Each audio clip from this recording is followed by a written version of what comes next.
যতক্ষণ পর্যন্ত ওই জায়গায় মাসিহুদ দাজ্জাল বের না হচ্ছে ওই কন্টিনেন্টের মধ্যে এবং তার অনুসারীদেরকে নিয়ে সে বিশ্বটাকে শাসন না করছে, ততদিন পর্যন্ত কিয়ামত হচ্ছে না। আমার কথা ক্লিয়ার? বুঝতে পারছেন কি কথা? যতদিন পর্যন্ত মাসিহুদ দাজ্জাল মানুষের রূপে বের হয়ে ওই জায়গাকে কেন্দ্র করে, এই হোলি ল্যান্ডের কথা বলছি আমি, কিন্তু শুধু গাজা নিয়ে কথা বলছি না। হোলি ল্যান্ড মানে হচ্ছে পুরো নীল নদ থেকে শুরু করে ফোরাত নদী পর্যন্ত। নীল নদ থেকে শুরু করে ফোরাত মানে Euphrates, river Nile, from river Nile to river Euphrates, এই পুরো জায়গাটার কথা বলছি। এটা হলো হোলি ল্যান্ড, পবিত্র ভূমি। কি নাম? পবিত্র ভূমি, হোলি ল্যান্ড। এই জায়গা থেকে যতক্ষণ না দাজ্জাল এবং তার ফলোয়ার্সরা ওয়ার্ল্ডকে রুল করছেন, ততক্ষণ পর্যন্ত কিয়ামত আপনি দেখতে পাবেন। এবং সে কাকে নিয়ে শাসন করবে এটাও হাদিসে চলে আসছে, জিউসদেরকে নিয়ে। জিউস মানে কারা? ইহুদি জাতি। কে কে তাকে অনুসরণ করবে? অনেকগুলো হাদিস ঘাটলে পাওয়া যায়। ইহুদিরা 1, 2, এমন এক শ্রেণীর মহিলা যাদেরকে ঘরে রাখা যাবে না, বোঝা যায় কিছু? আচ্ছা। আর এমন এক শ্রেণীর মানুষ যারা হবে মুনাফিক। এরা বেসিক্যালি দাজ্জালকে ফলো করবে।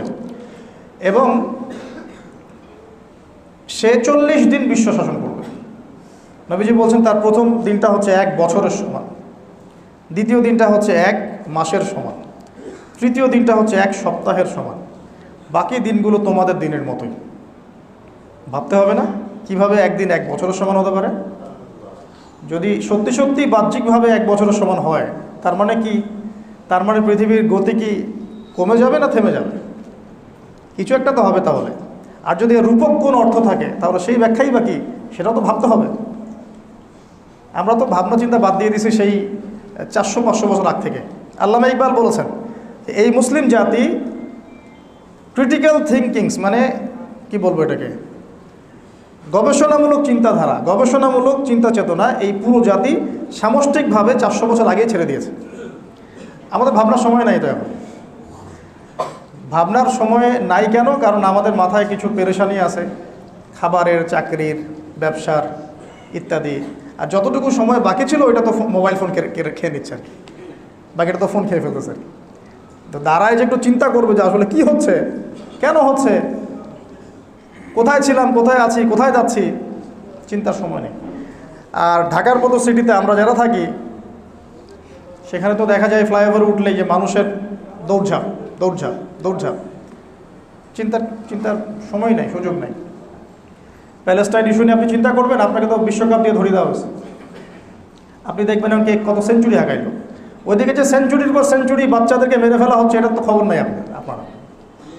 কে সেঞ্চুরি হাঁকাইলো এটার খবর আছে আমার। আর মিডিয়াগুলো তো মাশাআল্লাহ তাদেরই, এগুলো তো ঢালাওভাবে প্রচার করা হচ্ছে।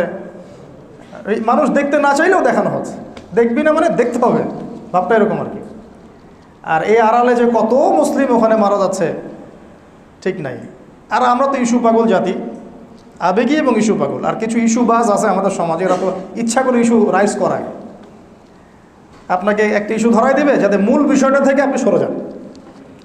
মূল একটা বিষয় আছে গোড়া, ওইটা থেকে সরে গিয়ে শাখা পোশাকা নিয়ে আপনাকে ব্যস্ত করে রেখে দিবে। ঠিক আছে, এর পিছনে কাজ করে কিছু ইস্যুবাজ শ্রেণীর মানুষ এবং কিছু মিডিয়াও এখানে দায়ী আছে। তাদের দরকার ভিউজ।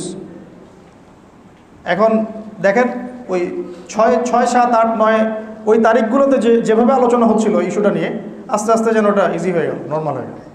এখন এটার সংখ্যা আজকে কত? আজকে 6000 মারা গেছে। কালকে কত হয়েছিল? কালকে 5500। আগামীকাল দেখবেন আজকে 6300 আমাদের ভাইদেরকে মেরে ফেলছে, বাচ্চাগুলোকে মেরে ফেলছে, এই পর্যন্ত। এবার অনেকে বলতে পারেন যে এখানে বলেই বা কী হবে, আমি তো জানি বলে কিছু হবে না, বা ওই পরিসরে আমি কিছু করতে পারবো না। কিন্তু সচেতনতা তো তৈরি করতে হবে আমাদের মধ্যে।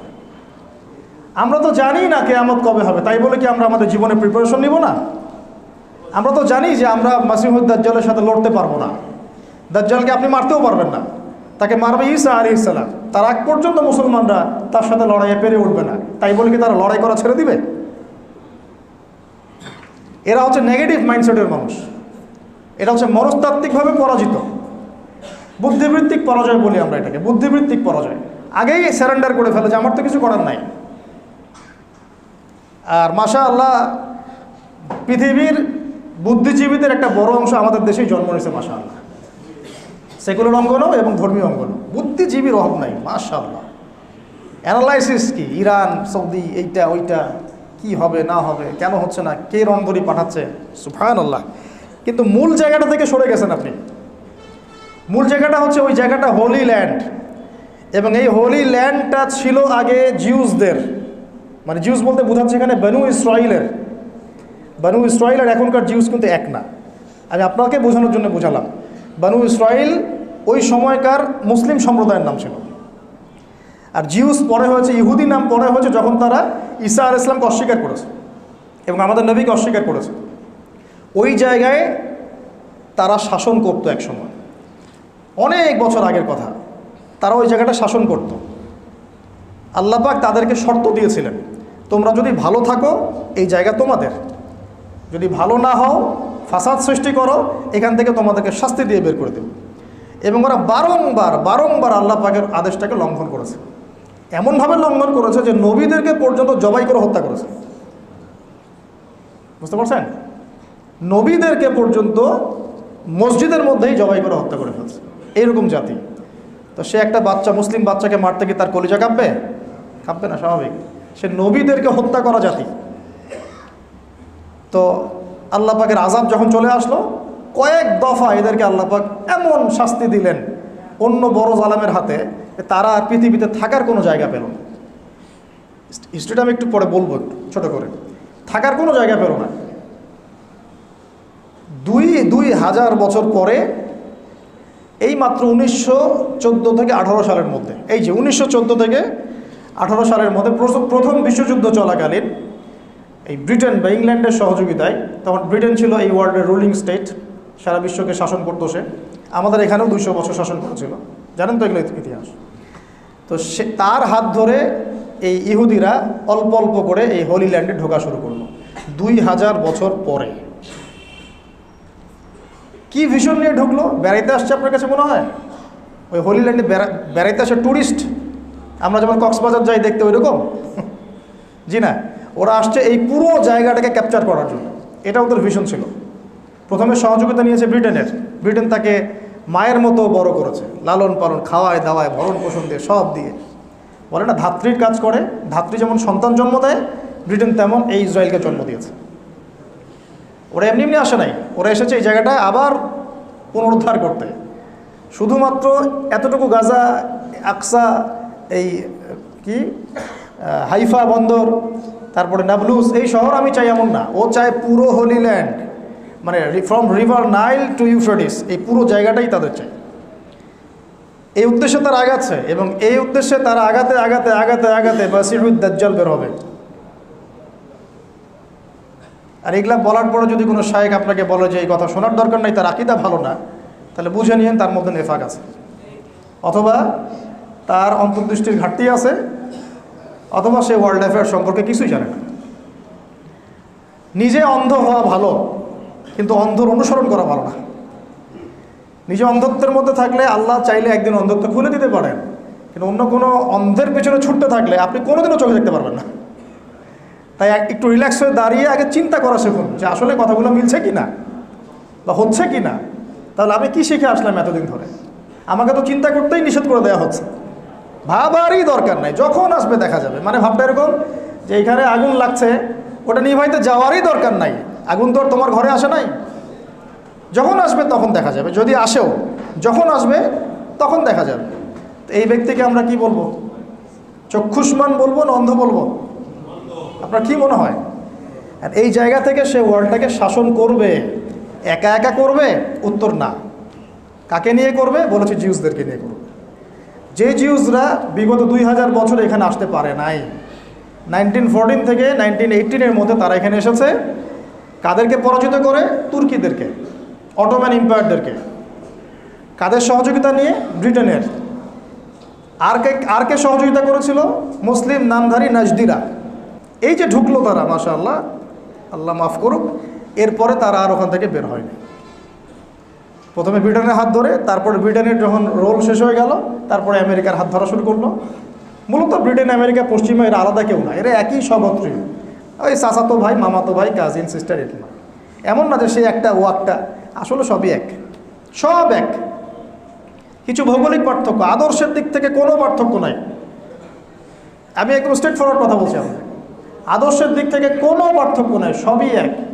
শুধুমাত্র একটা পার্থক্য আছে, পুরো ওয়ার্ল্ডের খ্রিস্টান যারা, তাদের মধ্যে একটা পার্থক্য আছে, একটা। এক শ্রেণীর খ্রিস্টান আছে যারা ইহুদিদের সাথে বন্ধুত্ব করে চলে, ঠিক আছে? আর এক শ্রেণীর খ্রিস্টান আছে যারা ইহুদিদের সাথে বন্ধুত্ব করে না। এক শ্রেণীর খ্রিস্টান আছে যারা 3 খোদায় বিশ্বাস করে, আর এক শ্রেণীর খ্রিস্টান আছে যারা 3 খোদায় বিশ্বাস করে না। এক শ্রেণীর খ্রিস্টান আছে যারা এই যে শুকরের মাংস খায়, আর এক শ্রেণী খায় না। এক শ্রেণী আছে যারা সমকামী, ছেলেতে জেনা করে, নাউজুবিল্লাহ, এই শ্রেণী করে না। এক শ্রেণী মাদকটাকে হালাল জায়েজ মনে করে, এই শ্রেণী করে না। খ্রিস্টানদের মধ্যে একটা দল আছে যারা মুসলিমদের অনেক বেশি কাছাকাছি হবে। তো এখানে একটা ডিভাইডেশন আছে, এটা মাথা রাখবেন। তো পুরো ওয়ার্ল্ড অ্যাফেয়ার্সে যত খ্রিস্টান কান্ট্রি আছে, নাসারা, এদের মধ্যে 2টা গ্রুপ পাবেন। একটা সরাসরি ইহুদিদের বন্ধু এবং তাদেরকে পেট্রোনাইজ করে চলতে থাকে, আর এক শ্রেণী তাদের আদর্শ নিয়ে চলে, ওরা এদের সাথে এদের দালালি করে না। আমি স্পষ্ট করে বলে দিই আপনাদেরকে, আপনি এই ইসরায়েলের এই আগ্রাসনের পক্ষে পশ্চিমা বিশ্বের সব দেশকে পেলেও রাশিয়াকে পাবেন না ইনশাআল্লাহ। বুঝতে পারেন কথা?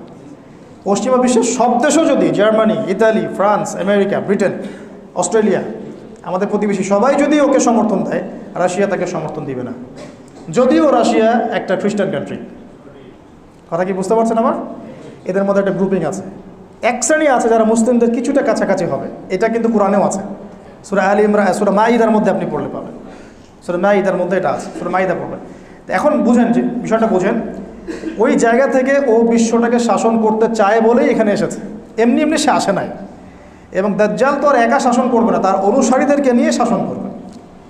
তার অনুসারী মূলত কারা? এই জিউসরা। ঢুকলো কবে? 1917-18-এ। তারপর কি চলে গিয়েছে? না, যায় নাই। তারপরে এদের সহযোগিতা নিয়ে, পশ্চিমাদের সহযোগিতা নিয়ে ক্রমশই বড় হয়েছে, ক্রমশ বড় হয়েছে। এটা কি নতুন যুদ্ধ শুরু হয়েছে অক্টোবর মাসে স্বাধীনতাকামীদের সাথে? জি না, এটা 73 বছর ধরে চলছে। কত বছর? আরও বেশি হবে। 73 তো আমি কম বললাম, আরও বেশি হবে। ওই 18 থেকেই তো শুরু হয়েছে। তখন ওখানকার যারা ফিলিস্তিনি নাগরিক ছিলেন তারা কি এটাকে মেনে নিয়েছিল? না, তারা আন্দোলন করেছে, বিদ্রোহ করেছে, প্রতিবাদ করেছে। প্রতিদিন মারা হয়েছে, 1-2 করে মারা হয়েছে, 1-2 করে মারা হয়েছে। আমি এখন আপনাকে খাতা খুলে হিসাব দেখাতে চাচ্ছি না যে কতজনকে তারা মেরেছে, কত সালে কতজনকে মেরেছে, কোন কোন সময় কতজনকে মেরেছে, কতজন নারী ছিল, কতজন পুরুষ ছিল, কতটা মিসাইল ফিলিস্তিনিরা ছুঁড়েছে, ওরা কতটা ছুঁড়েছে। আমি এই হিসাব আপনাকে দেখাতে চাচ্ছি না, বিকজ এটা দেখানোর পরিবেশ না। এগুলো বইয়ের মধ্যে পাবেন ইনশাআল্লাহ। এটা দেখালে আমাদের কনফিডেন্স আরও লো হয়ে যাবে, আত্মবিশ্বাস আরও কমে যাবে।